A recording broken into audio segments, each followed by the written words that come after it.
peta Indonesia. Kita anggap ini adalah peta Indonesia. Lihat banyak sekali simbol, ada warna juga, ada judulnya juga seperti yang Ibu bilang kemarin. Ini adalah semua komponen dari peta itu sendiri sudah ada ya.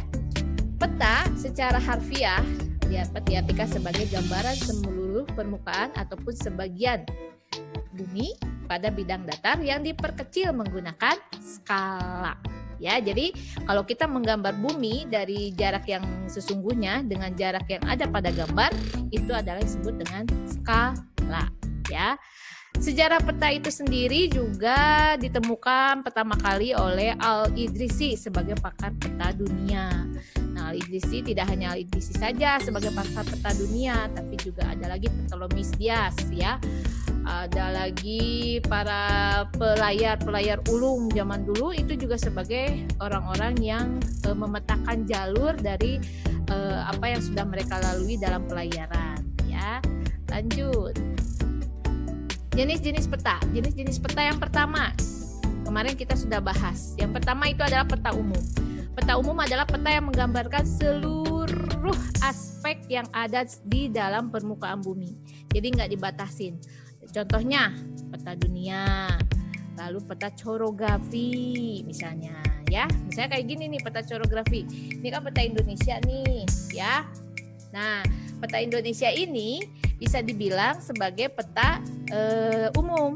Nah, lebih spesifik lagi, yaitu disebut peta chorografi karena ada pada wilayah tertentu, tapi menggambarkan semua aspek yang ada di dalam wilayah tersebut, ya.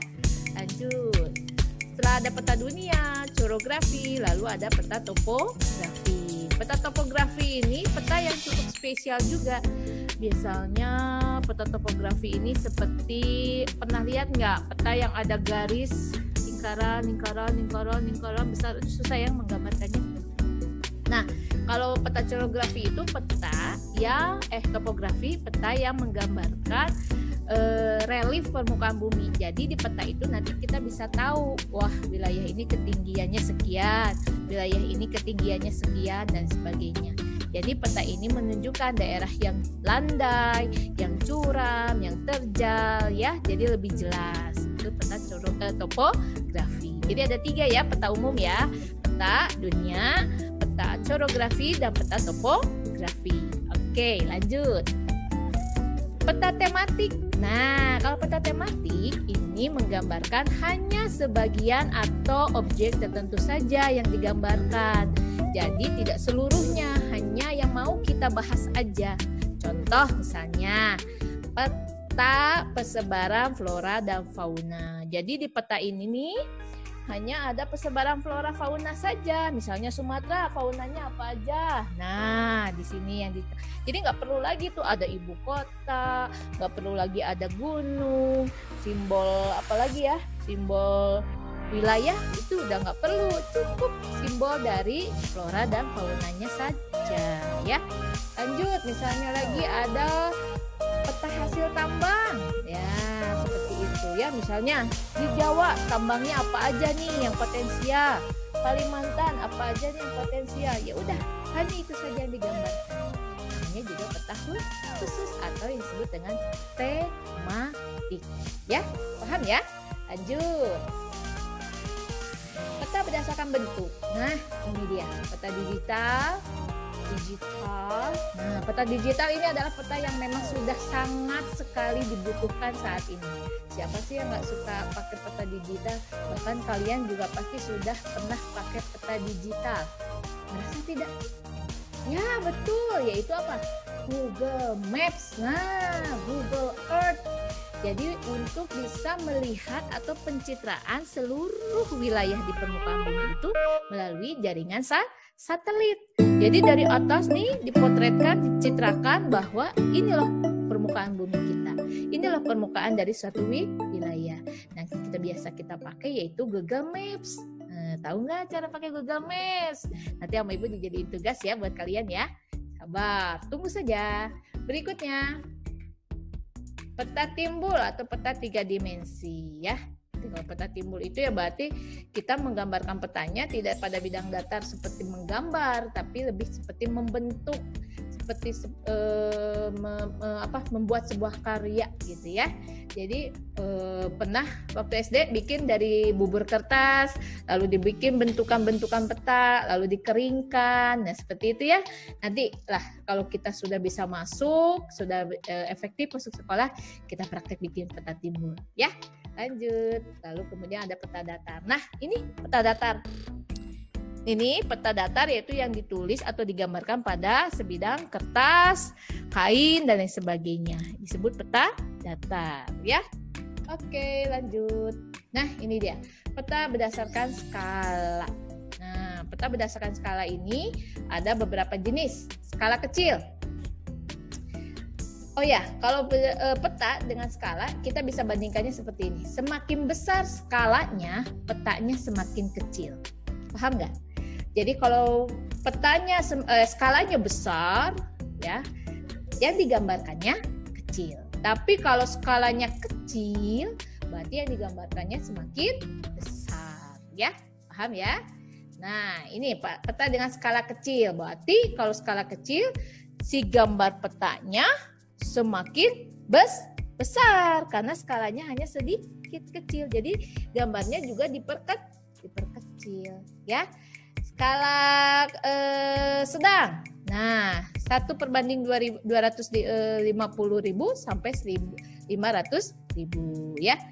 Contohnya peta provinsi. Nah, ini skala sedang. Nih kayak gini ya. Nah, lanjut.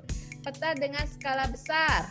Nah, peta dengan skala besar misalnya lebih diperjelas lagi dari peta provinsi misalnya atau peta Indonesia diperjelas lagi. Misalnya ini Kota Bandung misalnya, peta Kota Bandung. Nah, berarti diperbesar kan skalanya. Berarti gambarnya juga diperbesar ya. Oke. Lalu peta kadaster atau peta tanah. Jadi hanya untuk bidang tanah tertentu ya. Itu hanya perbanding 1/100 sampai 5.000. Oke, paham ya? Lanjut. Sip. Berikutnya, peta berdasarkan komponennya. Nah, komponen peta itu bisa kita lihat dari berbagai macam. Satu, judul. Kemarin Ibu udah pernah kasih lihat ya. Yang mana judul? Nih, judul. Jadi kalau gambar nggak ada judulnya ya kita nanti nggak tahu gambarnya gambar apa ya. Lanjut, yang kedua. Nah, yang kedua skala. Nah, wajib ya peta itu harus ada skala. Kalau peta nggak ada skalanya, kita tidak tahu berapa perbandingan gambar tersebut dengan jarak aslinya ya. Oke. Skala itu di dalam peta dibikin ada dua, ada yang berbentuk angka, ada yang berbentuk garis. Nah, gimana kita bisa lihat? Di sini nih, di dalam legenda. Biasanya sudah ada tercantum skalanya berapa. Nih kalau di peta yang Ibu punya 1/4.500.000 ya. Lalu ada juga skala garisnya seperti ini. Atau yang bisa kalian lihat di gambar. Nah, 0, 10, 20, 30. Di bawahnya 0, 1, 2, 3. Jadi 1 cm di dalam peta itu artinya sama seperti 10 km. Paham ya? Itu menunjukkan jarak aslinya. Oke, lanjut. Setelah skala harus ada apa? Arah mata angin. Wajib nih kalau kita mau bikin peta, kita harus ada arah mata angin. Lalu kemudian simbol peta. Ada simbol titik, simbol garis, simbol warna, dan simbol wilayah. Seperti apa sih gambarnya? Nih ya. Nah, ini dia. Simbol titik, simbol garis, simbol warna. Lihat di sini, simbol titik. Simbol titik ada segitiga, ada kotak, ada lingkaran ya, atau misalnya huruf juga boleh, atau misalnya berbentuk gambar juga bisa. Itu namanya simbol titik ya. Misalnya ada berbentuk gambar jangkar. Itu apa? buhan, pinter, itu bagus.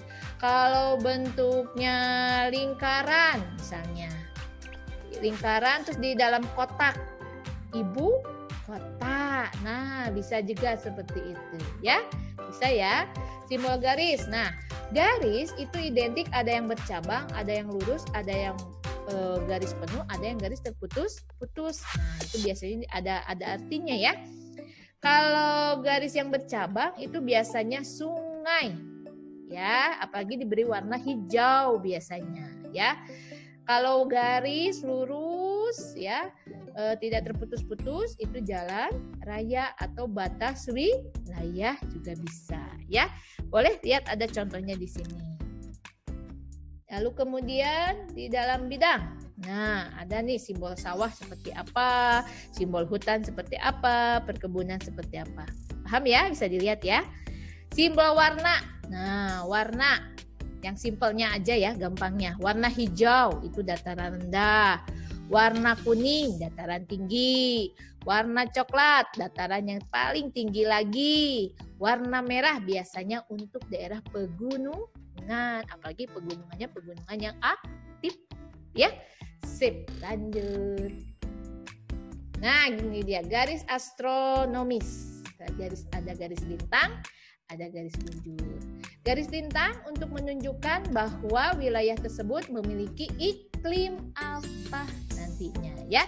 Jadi kalau garis bintang nanti untuk bisa menunjukkan iklim. Kalau garis bujur ini untuk menunjukkan perbedaan waktu dari satu tempat kepada tempat yang lain. Oke, sip, lanjut. Nah, legenda nih. Jadi semua simbol-simbol skala ya dapat disimpan dengan rapi di dalam legenda. Legenda biasanya ada di pojok kiri atau pojok kanan dari peta tersebut ya. Ini ada di pojok kanan. Nah, seperti ini legenda namanya, ya. Lalu kemudian inset. Nah, di sini nggak ada inset ya. Tapi kalau di gambar ibu ada nih. Inset itu adalah sisipan peta kecil, ya. Jadi supaya apa? Ini adalah peta untuk menerangkan wilayah yang lebih diperjelas lagi dengan skala yang lebih besar lagi, ya. Paham ya? Di inset sisipan peta kecil menjelaskan dari peta yang utama ya. Lanjut, lalu kemudian yang terakhir sumber dan tahun pembuatan peta itu juga harus ada ya. Dari mana, siapa yang membuatnya, tahun berapa. Ini kalau ini nih tahun 2017 dibuat oleh Kementerian Pekerjaan Umum dan Perumahan Rakyat. Nah, ini sumbernya udah jelas ya, tahunnya ada, tanggalnya ada, siapa yang meresmikannya juga ada.